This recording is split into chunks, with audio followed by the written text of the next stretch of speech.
آج جنید اکبر نے بھی یہ بات کی, محمود خان اچکزئی نے بھی یہ بات کی کہ 9 مئی کے واقعے کا فائدہ کس کو ہو رہا ہے.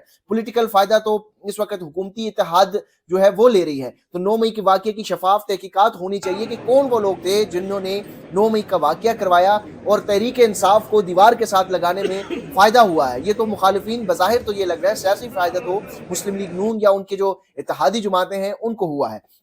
دوسری چیز جو انتہائی اہم ہے وہ یہ ہے کہ پاکستان تحریک انصاف کے کٹر مخالف, عمران خان کے کٹر مخالف محمود خان اچکزئی نے جو گفتگو کی ہے آج ایوان میں اور فلور آف دا ہاؤس میں, اس کے بعد اب کوئی یہ نہیں کہہ سکتا کہ اس ملک میں اسٹیبلشمنٹ کا جو سیاست کے اندر جو کردار رہا ہے وہ کوئی ڈھکا چھپا ہوگا اور وہ کوئی زیادہ دیر چلے گا. کیونکہ محمود خان اچکزئی نے ایک بات واضح کہی ہے اور انہوں نے پاکستان تحریک انصاف میں کی جو چیئرمین ہے عمران خان, ان کی رہائی کا پہلا مطالبہ جو ہے وہ قومی اسمبلی سے آ چکا ہے اور یہ محمود خان اچکزئی کی صورت میں آیا ہے. اور وہ عمران خان کے شدید کٹر مخالف ہوا کرتے تھے, پی ڈی ایم کا حصہ تھے. انہوں نے یہ بتایا کہ کس طریقے سے اسٹیبلشمنٹ نے اس الیکشن میں جو ہے وہ دھاندلی کا حصہ پری پول بھی اور پھر اس کے بعد بھی جو ہے وہ ریگنگ کرتی رہی ہے. محمود خان اچکزئی نے کہا ہے کہ اگر عوام نے عمران خان کو ووٹ دیا ہے تو عمران خان کو وزیر اعظم بنانا ہوگا. اگر ان کو مینڈیٹ دیا گیا ہے تو ان کا مینڈیٹ چوری کرنا جو ہے وہ کسی کا حق نہیں ہے. آج چیف جسٹس قاضی فائز عیسیٰ کے اوپر بھی سوال اٹھا ہے. محمود خان اچکزئی نے اپنی تقریر میں یہ بات کہی ہے کہ اگر یہ ایوان جو ہے, پہلے تو یہ ایوان یہ ریزولوشن پاس کرے کہ اسٹیبلشمنٹ کی جو سیاست میں کردار ہے اس کو ختم کیا جائے. انہوں نے مسلم لیگ نون کو بھی یہ دعوت دی کہ آپ لوگ جو ہے وہ ووٹ کو عزت دو کا نعرہ لگاتے تھے. پاکستان پیپلز پارٹی خود کو جمہوری جماعت کہتی ہے. عمران خان جو ہے ان کے پاس بھی عوامی مینڈیٹ ہے, آئیں ایک یہاں پر ریزولوشن پاس کریں کہ اسٹیبلشمنٹ کا سیاست سے کردار ختم کریں. دوسری چیز انہوں نے کہا کہ ہم جن ججز نے ماضی میں مارشل لا کی سہولت کاری کی ہے ان کا جو ہے ان کا محاسبہ کیا جائے اور جو موجودہ ججز اس وقت لاٹ میں بیٹھے ہوئے ہیں ان کو برطرف کریں اور اس کے ساتھ ساتھ ان لوگوں کو جن ججز نے ماضی میں مارشل لا کی مخالفت کی ہے ان کو قومی ہیرو قرار دیا جائے. تو یہ محمود خان اچکزئی کی بہت بڑی تجاویز ہیں جو اب اس پارلیمان کے اندر سے آ رہی ہیں. یقینی طور پر یہ آئین اور قانون کی بالادستی کا دن تھا کہ جب پاکستان تحریک انصاف کے جو لوگ جو سب سے زیادہ عوامی مینڈیٹ لے کر اس ایوان میں موجود ہیں وہ یہ بات کر رہے ہیں کہ اب اسٹیبلشمنٹ کا اس رول جو ہے وہ ختم ہونا چاہیے اور مسلم لیگ نون کی جو جماعت ہے وہ اقلیت بن کر رہ چکی ہے.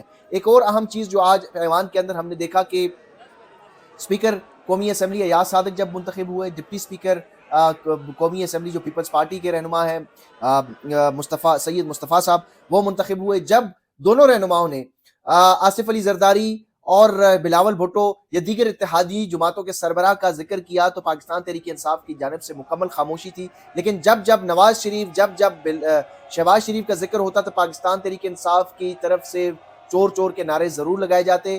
اور یہ چیز واضح ہو چکی ہے کہ پاکستان تحریک انصاف نے ایک حکمت عملی کے ساتھ نون لیگ کو ایوان میں اقلیت میں تبدیل کر دیا ہے. وہ پیپلز پارٹی کی قیادت کے اوپر تنقید نہیں کر رہے لیکن نون لیگ کو اچھا خاصا گریل کر رہے ہیں, جس کی وجہ سے پیپلز پارٹی کے اوپر جب نون لیگ کے اوپر تنقید ہوتی ہے تو پیپلز پارٹی والے جواب نہیں دیتے اور نون لیگ صرف جواب دے رہی ہے. تو اس سے واضح یہ ہو چکا ہے کہ یہ بالکل اب اقلیتی جماعت بن کر رہ گئی ہے. قومی اسمبلی میں ظاہر ہے ان کے پاس واضح اکثریت تو ہے نہیں ہے. آج مولانا فضل الرحمان اور نواز شریف نے ایک بار پھر اسلام آباد میں ملاقات کی ہے, سر جوڑے ہیں اور چونکہ اب محمود خان اچکزئی بھی یہ مطالبہ کر رہے ہیں کہ عمران خان کو رہا کرو, کہیں اگر مولانا فضل الرحمان نے یہ مطالبہ کر دیا کہ عمران خان کو رہائی دی جائے تو پھر نواز شریف کے لیے شہباز شریف کے لیے یہ حکومت چلانا انتہائی مشکل ہوگا. اور وہ کوشش کر رہے ہیں کہ مولانا فضل الرحمان کو کسی طریقے سے راضی کیا جائے. محمود خان اچکزئی سے بھی وہ ملاقات کریں گے, ان کو بھی راضی کرنے کی کوشش کی جائے گی. لیکن یہ چیز واضح ہو چکی ہے کہ یہ روایتی قومی اسمبلی نہیں ہوگی. اس قومی اسمبلی کے اجلاس میں کافی زیادہ پرجوش لوگ ہیں, انرجیٹک لوگ ہیں. پاکستان تحریک انصاف کے اندر ایسے لوگ اس وقت ایوان میں آ چکے ہیں جن کو جو بہت زیادہ ووکل ہیں, جو بہت زیادہ بات کرنے کے لیے جو آپ کہہ سکتے ہیں کہ ان کی تقریر میں ان کی بات کرنے میں ایک دم جان ہوگی. آپ علی محمد خان دیکھ لیں, شہریار افریدی دیکھ لیں, عامر ڈوگر دیکھ لیں, عمر ایوب کی بات کر لیں, بیرسٹر گوہر ہیں, لطیف کوسا ہیں, عمیر نیازی ہیں, جنید اکبر ہیں. اس کے علاوہ بے تحاشا ایسے لوگ موجود ہیں جو کہ بات کریں گے اور ان کی بات گونجے گی, اس ایوان میں گونجے گی. 2 دن میں پاکستان تحریک انصاف کے جو لوگ ہیں انہوں نے بالکل مکمل طور پر پاکستان نون لیگ کو ایک اقلیت جماعت بنا کر چھوڑ دیا ہے، حاوی رہے ہیں، اور نون لیگ کے پاس سوائے 9 مئی کے بیانیے کو بیچنے کے لیے کچھ بھی نہیں تھا۔ عمران خان کا بیانیہ جو ہے وہ ایوان میں ان کے نام بھی گونج رہا ہے، اور آج جنید اکبر نے یہ کہہ دیا ہے کہ جو لوگ یہ کہتے تھے کہ عمران خان کے نام کے اوپر کانٹا لگ چکا ہے، وہ یہ سن لیں کہ عمران خان کا جو نام ہے وہ اس ایوان میں گونجے گا، اور جو کانٹا لگانے والے ہیں ان کا ہاتھ ہم توڑ دیں گے۔ مجھے دیجیے اجازت، اپنا ڈھیر سارا خیال رکھیے گا، اللہ حافظ۔